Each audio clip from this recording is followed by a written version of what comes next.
Hi, this is Sandro. I've decided to escape the dreary weather of the UK and come to my home in Italy. Look how beautiful the weather is, even at this time of year. And as I spend time in my place in Italy, it reminds me actually of a conversation I think we should all be having with our new prospective clients at that part in the fact find where typically we talk about assets and liabilities.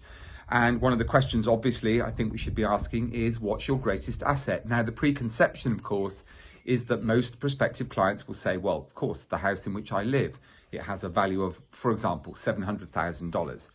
Well, let's just have a little look at how much money you make currently. Let's imagine it's $70,000 a year.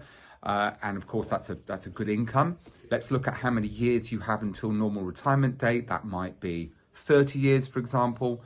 And let's just presuppose for the moment that you get no more pay rises. So $70,000 is the figure you're going to go on earning for the next 30 years until you retire. Let's just multiply that by the number of years that you have until retirement.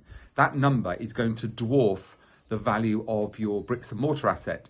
And so the obvious point I would make in response to my greatest asset being my property, the house in which I live, is, well, if over the next 30 years you're earning $70,000, assuming no pay rises, you are going to earn an awful lot more money than the value of this property. So my question to you again is, what's your greatest asset? And that at that moment, you tend to hear the prospective client realize that actually they are their greatest asset. And so in response to that, once they've realized that they are their greatest asset, my obvious question is, do you think we should be insuring you in order to protect your other assets? In other words, what is more important, what is more valuable? And yet we all insure our properties and our car because that's what we believe we should be doing. And we forget the fundamentals, which is the person who keeps all of these things going. So next time you ask that question, what's your greatest asset? And you get the typical response, the property in which I live. Go through that calculation. Let's look at what you earn, multiply by the number of years you expect to go on working.